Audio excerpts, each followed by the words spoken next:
भाइयों, आपको तो पता ही है कि मैं आपके मुद्दों पे वीडियो बनाता हूँ। जैसे मेरे कमेंट बॉक्स में आते हैं या फिर मुझसे जो व्यक्तिगत रूप से भी मिलते हैं कुछ लोग जो सवाल करते हैं, मैं उन्हीं के जवाब में वीडियो बनाता हूँ। तो ये जरूरी नहीं है कि जो बंदा सवाल कर रहा है, जो व्यक्ति सवाल कर रहा है, वो सवाल उसी का है। ऐसे बहुत सारे लोगों का सवाल होता है। एक सवाल जो होता है, ऐसा बहुत सारे लोगों का मामला होता है, समस्या होता है। तो आज मैं बताने जा रहा हूँ, हो सकता है कि ऐसी समस्या आपका हो, आपके रिश्तेदार का हो, या फिर आपके गाँव समाज में किसी न किसी का जरूर होगा। तो आप पूरा वीडियो देखिए, किसी न किसी के काम का होगा। आप किसी को बता भी सकते हैं और किसी से शेयर भी कर सकते हैं। तो आप देखें जरूर वीडियो, पूरा वीडियो देखिए। इस वीडियो को लाइक भी करिएगा जरूर, आपसे रिक्वेस्ट है, लाइक करिए। बड़ा मेहनत से वीडियो बनाता हूँ और बहुत मेहनत से जानकारी इकट्ठा करता हूं। तो आप पूरा वीडियो देखिए। ऐसी बात बताऊंगा जो आपको जानकारी भी मिलेगा और सीख भी मिलेगा। आप जीवन में कुछ कर भी सकते हैं और लड़ाई भी नहीं होगा किसी से। आपकी डेवलपमेंट की बात बताऊंगा, आपके शिक्षा की भी बात भी बताऊंगा, आपका केस भी सॉल्व करूंगा। तो देखिए, पहले मैं आपको बता रहा हूं कि एक सवाल है कि गैर मजरूआ जमीन पर घर है 40 सालों से, उसे अपने नाम कैसे कराए या फिर क्या करे जो आगे बाल बच्चा का दिक्कत ना हो। दूसरा सवाल मेरे पास है कि सरकारी जमीन पर 35-40 साल से घर है, मतलब सरकारी जमीन पर 35-40 साल 50 साल जो भी हो, लेकिन एक एवरेज मैंने लिखा है, से घर है, उसे अपने नाम से कैसे कराए ताकि आने वाली पीढ़ी को दिक्कत ना हो। तो ऐसे ऐसे सवाल मेरे पास आते हैं और भी बहुत सारी सवालें हैं। तो मैं सारा चीज़ बताऊंगा। मैं बताऊंगा कि सरकारी जमीन का पट्टे अपने नाम से कैसे कराए, बंदोबस्ती अपने नाम से कैसे कराए, या फिर बासगीत पर्चा अपने नाम से कैसे कराए सरकारी जमीन को, या फिर गैर मजरूआ जमीन। गैर मजरूआ समझते होंगे आप। गैर मजरूआ बोलता है उसको जिसका कोई मजरूआ नहीं है, मतलब गांव देहात का ये भाषा है। मतलब कि जिस जमीन का कोई मालिक नहीं है वो सरकारी लिस्ट में गैर मजरूआ लिखा जाता है। वहां पे सरकारी नहीं लिखा जाता है। सरकारी जमीन में तो क्लियर होता है कि सरकारी जमीन है, सरकार का जमीन। लेकिन जमीन कुछ ऐसे भी होते हैं जिसका कोई कभी मालिक नहीं होता है, उसका सरकार का भी नहीं होता है, ना रिकॉर्ड में सरकार के नाम से होता है, ना किसी और के नाम से होता है। तो उस जमीन का रिकॉर्ड में नक्शा में होता है कि गैर मजरूआ जमीन, मतलब उसका कोई मालिक नहीं है, उसका कोई भी ये करने वाला नहीं है, देखरेख करने वाला, या फिर किसी के नाम से नहीं है, लेकिन कोई ना कोई उस जमीन पर कब्जा कर लेता है, घर बना लेता है और घर बना के रहता है काफ़ी दिनों से। तो ऐसे ज़मीनों को लोगों के नाम पे नहीं हो पाता है, लेकिन उसका भी एक प्रोसेस बनाया गया है कि काफ़ी दिनों से आप उस ज़मीन पे है, बहुत दिनों से उस ज़मीन पे है, 30 साल 35 साल 40 साल से, तो उसे अपने नाम से करवा सकते हैं। ये प्रोसेस है। तो पहले मैं आपको बताता हूँ प्रोसेस, वो मैं बता चुका हूँ। इससे पहले भी वीडियो मैंने बनाया था कि सरकारी ज़मीन या गैर मजरूआ ज़मीन को अपने नाम से आप कैसे करा सकते हैं। तो पहले तो एक होता है पट्टा। पट्टा होता है, मैं इस वीडियो का लिंक भी दे दूंगा, मतलब कैसे सरकारी ज़मीन गैर मजरूआ ज़मीन को अपने नाम से करेंगे, इसका वीडियो मैं बना चुका हूँ। इसका लिंक दे दूंगा मैं आपको डिस्क्रिप्शन में, आप देख लीजिएगा पूरा वीडियो, लेकिन यहाँ भी थोड़ा संक्षेप में बता दे रहा हूँ। तो पट्टा होता है, दूसरा बंदोबस्ती होता है, तीसरा बासगीत पर्चा होता है। पट्टा किसके लिए होता है? पट्टा एक तरह का लीज होता है। सरकारी जमीन में आप काफ़ी दिनों से है तो आप सरकार से पट्टा करा सकते हैं। उसके लिए आप अपने तहसील या फिर अंचल कार्यालय में संपर्क करेंगे और ग्राम प्रधान एक आपको लेटर बना के देगा कि हाँ, ये व्यक्ति इस जमीन पर इतना दिन से काबिज है और इसके नाम से पट्टा कर दिया जाए, तो इस आधार पर पट्टा हो जाएगा। और भी थोड़ा प्रोसेस है, तो डिटेल्स के लिए तो मैंने बताया है कि वीडियो बना रखा हूँ, उसका भी लिंक मैं आपको दूंगा। और दूसरा होता है बंदोबस्ती। बंदोबस्ती जैसे किसी सरकारी ज़मीन पर, गैर मजरूआ ज़मीन पर आप 10, 15, 20 साल, 25 साल, 30 साल से है, तो उसका बंदोबस्ती अपने नाम से करा सकते हैं। मतलब कि आपका कहीं पर दूसरा ज़मीन नहीं है, कहीं घर बनाने के लिए ज़मीन नहीं है, तो आप जब आवेदन देंगे तहसील में या फिर आप अपने अंचल कार्यालय में, दोनों वही होता है, कहीं अंचल कार्यालय बोलते हैं, कहीं तहसील बोलते हैं, तो कहीं भी देंगे तो आपके नाम से बंदोबस्ती पत्र मिलेगा, जो एक तरह का रजिस्ट्री ही होता है। तो बंदोबस्ती पत्र मिलेगा, उसी के आधार पर आपके नाम से जमाबंदी होकर पर्ची भी कट जाएगा, रसीद भी कट जाएगा। तीसरा होता है बासगीत पर्चा। ये बासगीत का पर्चा क्या होता है? ज़्यादातर ये बिहार में चलता है, उत्तर प्रदेश में भी कहीं कहीं चलता है, लेकिन ज़्यादातर ये बिहार में चलता है। बासगीत पर्चा होता है SC ST वालों के लिए। SC ST आप समझते होंगे, जिसे दलित हम लोग बोलते हैं, या फिर सरकार के रिकॉर्ड में भी दलित दर्ज है। तो SC ST जो होते हैं उनके पास, ज़्यादातर SC ST के पास अपना ज़मीन नहीं होता है। ये आंकड़ा मैं खुद से नहीं बता रहा हूँ, ये सरकारी रिकॉर्ड में भी आंकड़ा है कि लगभग 60% दलित को अपना ज़मीन में घर नहीं है। तो वो ज़्यादातर गैर मजरूआ ज़मीन में ही घर होता है या फिर सरकारी ज़मीन में घर होता है। तो उसके लिए कहा गया है कि बासगीत पर्चा उनको उपलब्ध कराया जाता है। अगर दूसरे जगह उनके पास ज़मीन नहीं है, गैर मजरूआ ज़मीन में घर है या फिर सरकारी ज़मीन में घर है, तो उनके लिए बासगीत पर्चा उपलब्ध कराया जाता है। ये एक पर्चा होता है जो सरकार की तरफ से निर्गत किया जाता है, अंचल कार्यालय से या फिर तहसील से, और उसके नाम से ये पर्चा बना दिया जाता है। इसका अधिकतम सीमा है 3 डिसमिल। 3 डिसमिल जमीन सरकार की तरफ से, 3 डिसमिल जमीन सरकार की तरफ से SC ST को दिया जाता है लिखित रूप से। कहीं पर कोई दलित 15 साल, 20 साल, 30 साल, 25 साल से रह रहा है, लेकिन अब वो चाहता है कि मैं इसे अपने नाम करा लूँ, उसका कब्जा है काफ़ी दिनों से, और इस बात का उसके पास प्रमाण भी है। प्रमाण का मतलब समझ रहे हैं कि उस एड्रेस पर बिजली बिल होगा ही, या फिर उस एड्रेस का राशन कार्ड होगा, आईडी होगा, या फिर अगल बगल गांव समाज को ये चीज़ पता होगा, ग्राम प्रधान हो, मुखिया हो, वो लिख के दे सकता है कि हाँ ये फला व्यक्ति ये 10 साल या 15 साल 20 साल से इस जमीन पर काबिज है, तो फिर उसके नाम से 3 डिसमिल जमीन बासगीत पर्चा करके मिल जाता है। जिस पर्चा मिलता है उसे बोला जाता है बासगीत पर्चा। अब मैं आता हूँ मुद्दों की बात पर, कि अब तो मैंने बताया कि कैसे कराया जाएगा, ये मैंने सिस्टम बता दिया, लेकिन ये इतनी आसानी से नहीं होता है। सही बात बता रहा हूँ और आपको भी पता होगा, ये बिल्कुल आसानी से नहीं होता है। इसमें बहुत ज़्यादा मेहनत करना पड़ता है, बहुत ज़्यादा भाग दौड़ करना पड़ता है, क्योंकि सरकारी ज़मीन लेने के लिए, गैर मजरूआ ज़मीन मतलब फ्री का ज़मीन लेने के लिए आपको इतना मेहनत करना पड़ेगा कि आप चाहे तो कमा के भी उतने दिनों में आप अपना घर बना सकते हैं, ज़मीन भी खरीद सकते हैं उतने दिनों में ही। ये इतना आसान नहीं होता है, प्रोसेस है, लेकिन सरकार ने प्रोसेस दिया है, लेकिन इतनी आसानी से आप नहीं करा सकते हैं। तो इस पर कुछ बातें मैं करना चाह रहा हूँ कि जैसे कि कोई सवाल करता है कि 40 साल 45 साल से मेरे दादा वहाँ पर थे, मेरे पिताजी भी वहाँ पर थे और मैं भी वहाँ पे हूँ, मैं चाहता हूँ कि ये ज़मीन मेरे नाम से हो जाए। हालांकि कोई हटा नहीं रहा है, कोई दिक्कत नहीं आ रही, लेकिन मैं चाहता हूँ मेरे नाम से हो जाए। मेरे पास दूसरा घर भी नहीं है, मेरे नाम से हो जाए, आगे कोई दिक्कत ना हो। तो आपके जानकारी के लिए बता दूँ कि आपके दादा भी थे उस गैर मजरूआ ज़मीन में, आपके पिताजी भी थे गैर मजरूआ ज़मीन में, आप भी है गैर मजरूआ ज़मीन में, आपके चाचा ने भी बंटवारा कर लिया उस गैर मजरूआ ज़मीन में, और भी पीढ़ी चाहते हैं कि मतलब अगला पीढ़ी भी रहे गैर मजरूआ ज़मीन में, जो मैं अपने नाम से करा लूँ ताकि दिक्कत नहीं हो। ये बहुत ही शर्म की बात, आपके जानकारी के लिए बता दूं कि बहुत ही शर्म की बात है कि 3 पीढ़ी से आप गैर मजरूआ ज़मीन में ही है और आगे भी चाह रहे हैं कि मैं गैर मजरूआ ज़मीन में रहूं। आपको जानकारी के लिए बता दूं एक बात कि कोई भी अभी नॉर्मल से नॉर्मल कोई मजदूर भी है, लेबर क्लास भी है, तो डेली का 500 रुपये से कम नहीं कमाता है। कम से कम 500 रुपया तो कमाता ही है।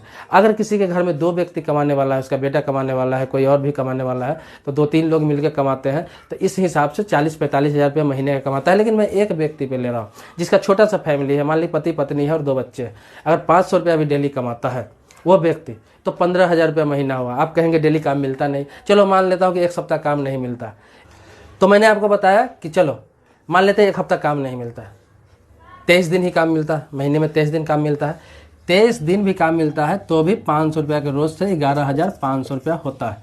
500 रुपया के रोज़ से 11,500 रुपया होता है 23 दिन का।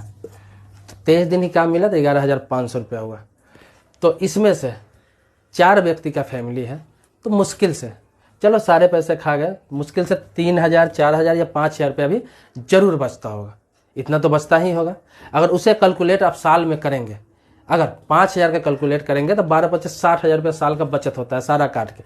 इसके अलावा भी आप सोचेंगे कि और भी खर्चा है, तो मैं आपके जानकारी के लिए बता दूं, बार बार इसलिए मैं आपको जानकारी देना चाहता हूं कि आप सीधा कहते हैं कि 500 रुपये कमाता है बचता नहीं होगा। आपके जानकारी के लिए बार बार मैं इसलिए बता रहा हूँ कि उन लोगों के लिए जो गरीबी रेखा से नीचे है, जो कहते हैं कि सरकारी ज़मीन में बरसों से रह रहा है, मेरे आंखों देखी है, मेरे गांव में बहुत सारे लोग हैं, मैं भी गांव से ही आता हूं, मेरे गांव में बहुत सारे लोग ऐसे थे।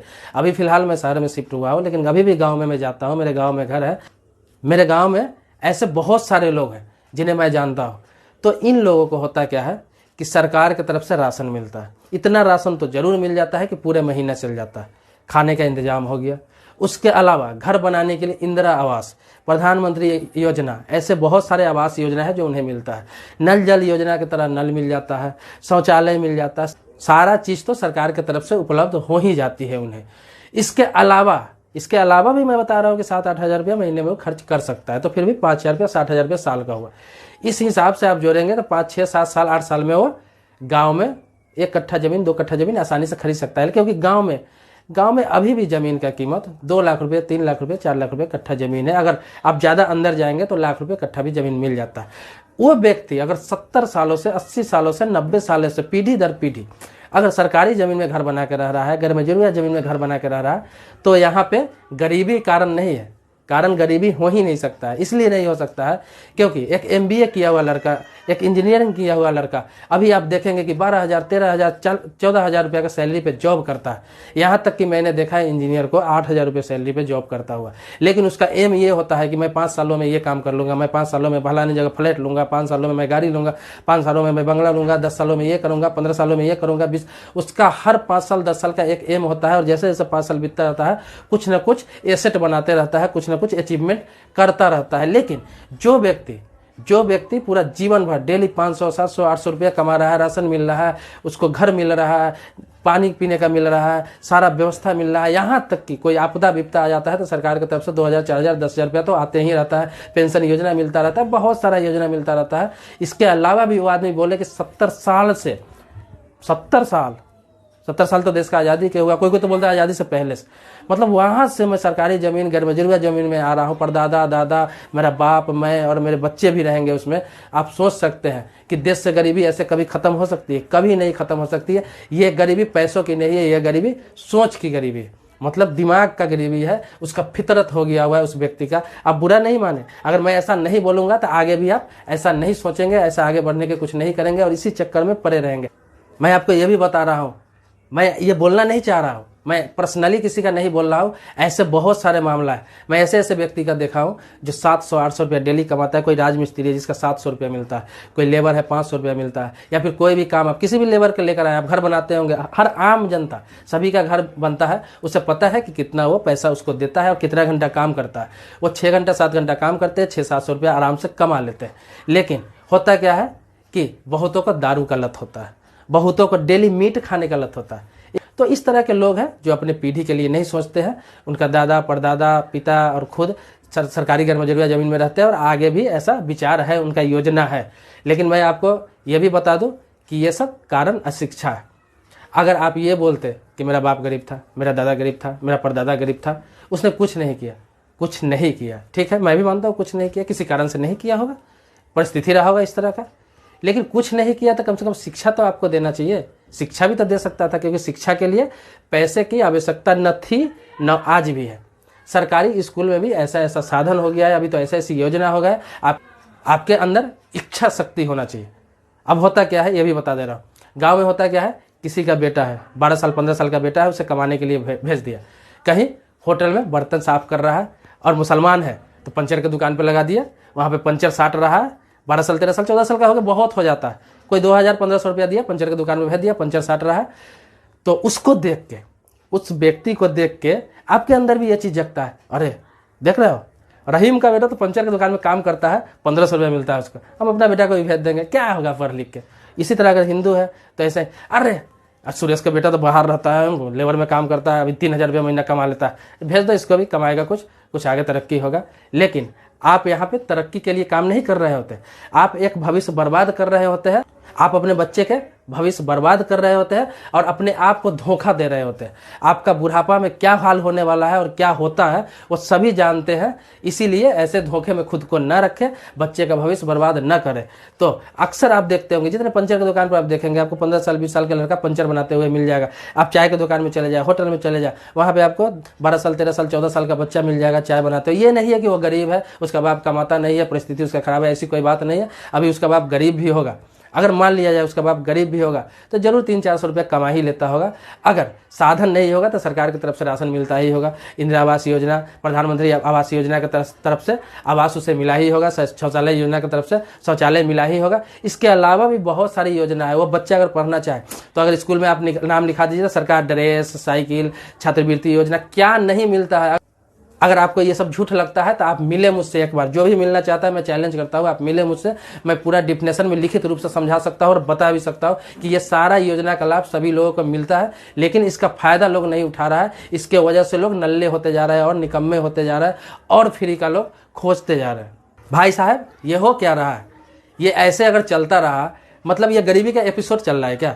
मतलब दादा गरीब थे, मेरे बाप गरीब थे, मेरे चाचा भी गरीब थे, मैं भी गरीब हूँ, मेरे बच्चे भी गरीब रहेंगे। ये क्या मतलब धारावाहिक चल रहा है, serial bye serial, serial bye serial, या फिर एपिसोड चल रहा है पार्ट 1, दादा गरीब, बाप गरीब, चाचा गरीब, मैं गरीब और मेरे बच्चे भी गरीब। ऐसा नहीं होता है भाई साहब। चलो मान लेते हैं परदादा गरीब था, आपके दादा ने भी कुछ नहीं किया, आपके पिताजी को कुछ करना चाहिए लेकिन किसी परिस्थिति से कुछ नहीं किया, लेकिन आपके अंदर ये इच्छा शक्ति होना चाहिए कि कुछ करे। अगर आपसे भी चलो गलत लत लग गया हुआ है, कुछ कारण से आप पैसा नहीं बचा पा रहे, इतना योजना मिलने के बाद भी नहीं बचा पा रहे हैं, तो कम से कम बच्चों को तो पढ़ा लीजिए, क्योंकि सरकार बहुत सारा चीज़ दे रहा है। कम से कम सरकार को दोष नहीं दीजिए। अगर सरकार को जो इंसान दोष देता है उसे मैं सबसे बड़ा चूतिया और सबसे बड़ा बेवकूफ़ समझता हूँ। सरकार ने तो इतना योजना लागू कर रखा है, अगर इस योजना का अगर लाभ उठाया जाए तो आपकी कमाई का 50% भी आप खर्चा नहीं कर पाएंगे। ये मैं उनके लिए नहीं कर रहा हूँ, मिडिल क्लास फैमिली इसका कम लाभ उठा पाते हैं, वो तो कमाते खाते हैं, उनको ज़्यादा किसी चीज़ से फ्री का चीज़ से मतलब ही नहीं होता।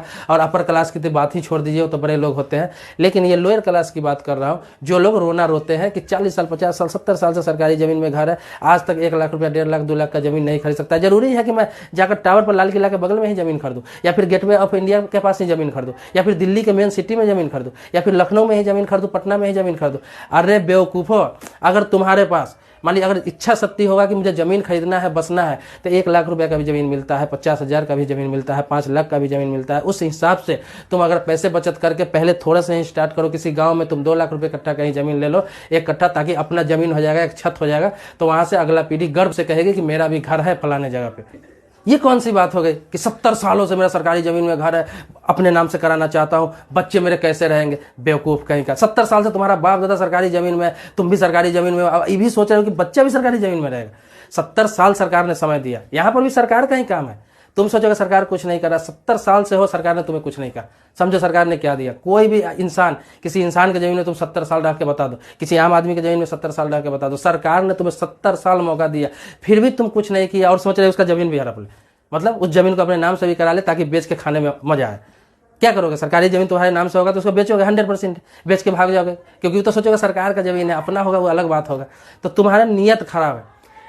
ठीक है, सरकारी जमीन में हो, 70 साल से हो, 60 साल से हो, 50 साल से हो, 40 साल से हो, ये कहाँ कह रहे हैं कि वो तुम्हारी जमीन नहीं है? वो जमीन को रखो, रह रहे हो वहाँ पे रहो, कोई दिक्कत नहीं, सरकार हटा भी नहीं रही, लेकिन अपना खरीदने का भी सोचो, अपने बच्चे को पढ़ाने का। सारा दोष शिक्षा का है, तो कम से कम बच्चे को शिक्षित करो और आगे भविष्य के लिए कुछ करो। अब ऐसे दोष देने से काम नहीं चलेगा। अगर इसी तरह दोष देते रहोगे तो इसी तरह कोर्ट कचहरी का चक्कर लगाते रहोगे। मिला जुला के मैं इसी मुद्दे पर आता हूँ। मैंने बताया कि गैर मजरूरिया जमीन पर घर है 40 साल से, और सरकारी जमीन पर 35-40 साल से घर है। क्यों है मैंने बता दिया, आपने सुना भी।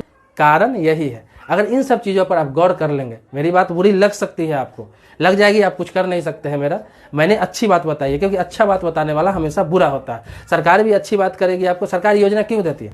सरकार का योजना का ये भी बता देता हूँ कारण। आप वीडियो में बने रहिए, आपको बुरा लगेगा। अगर इस बुरा लगेगा आप सुन लेते हैं तो आपका भविष्य उज्जवल हो सकता है। सरकार क्यों देती है? राशन क्यों देती है? राशन इसलिए नहीं देती है कि तुम पूरा जीवन राशन खाओ, तुम्हारा बेटा भी खाएगा, तुम्हारा पोता भी खाएगा, परपोता भी खाएगा। वो पीढ़ी दर पीढ़ी खाने के लिए नहीं देता।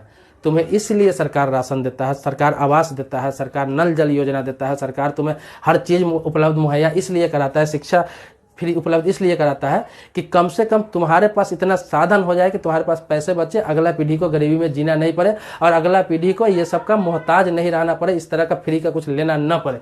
तुम्हारा अगला पीढ़ी को स्ट्रॉन्ग करने के लिए तुमको देता है। लेकिन तुम वहाँ पर क्या मानसिकता बनाते हो कि हमें फ्री में मिलता है, मेरा काम चल जाएगा, मेरा बेटा को भी फ्री में मिलेगा, उसका भी काम चल जाएगा, मेरा पोता को भी फ्री में।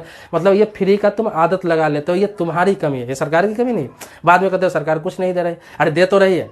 तुम्हारे परदादा को दिया, दादा को दिया, बाप को दिया, चाचा को दिया, तुमको भी दिया, तुम तुम्हारे बेटा को भी देगा। कितना सरकार देखेगी यार? 70 साल तो देश की आज़ादी का हुआ और 70 साल से दे भी रही है। 70 साल, समझते हो? 70 साल मात्र देश का आज़ादी का हुआ। जब देश आज़ाद हुआ तो 70 साल का था, देश में कुछ नहीं था, अंग्रेज ने देश को छोड़ के गया था।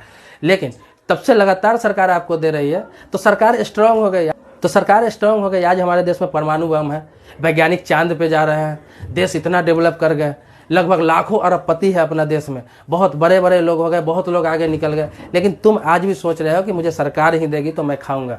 इस मानसिकता को जब तक नहीं बदलोगे, इस मानसिकता को जब तक खत्म नहीं करोगे, जब तक सरकारी योजना का लाभ उठाकर उसका सही इस्तेमाल नहीं करोगे। ये नहीं कह रहा कि सरकारी नहीं खाना चाहिए, ये मेरा कभी मानसिकता नहीं रहा। अब मैं बोलता हूँ कि सरकारी तुम खाओ, सरकार का योजना का लाभ लो, ताकि तुम लाभ लोगे तो तुम्हारे पास कुछ बचत होगा, तुम्हारे आने वाला पीढ़ी स्ट्रांग होगा। लेकिन ये मानसिकता मत रखो। मेरे कहने का मतलब समझो, मेरे कहने का मतलब आप समझिए। अगर इस बात को नहीं समझेंगे तो बहुत पछताएंगे। मेरे कहने का मतलब ये है सीधा सीधा कि सरकार दे रही है, वो इसलिए दे रही है कि तुम्हारे पीढ़ी में तुम जितना दिन जी रहे हो कम से कम तुम्हारा बचत होना चाहिए। तुम राशन भी खाओ, आवास भी लो, सब कुछ लो, पानी का सप्लाई लो, बिजली बिल फ्री लो, सब कुछ लो, लेकिन मानसिकता ये नहीं रखो कि मेरे आने वाले पीढ़ी को भी यही फायदा मिले। मानसिकता ये रखो कि मेरे बच्चे स्ट्रांग हो जाए, शिक्षित हो जाए, सारा चीज़ उसके बाद हो जाए, ताकि वो लेने की सोच नहीं रखे, वो भी सरकार के भागीदार बने, सरकार को टैक्स दे, अच्छा आदमी बने, अच्छे पोस्ट पे काम करे, पढ़ा लिखा हो, उसके स्ट्रांग बनाने के लिए काम करो, ना कि उसका गलत उपयोग करो कि सरकार सब कुछ दे रहा है तो दारू पियो, काम पर मत जाओ और इसका गलत दुरुपयोग करो, नशेड़ी हो जाओ या फिर गरीबी का रोना रो, इसके लिए सरकार तुमको नहीं देती है।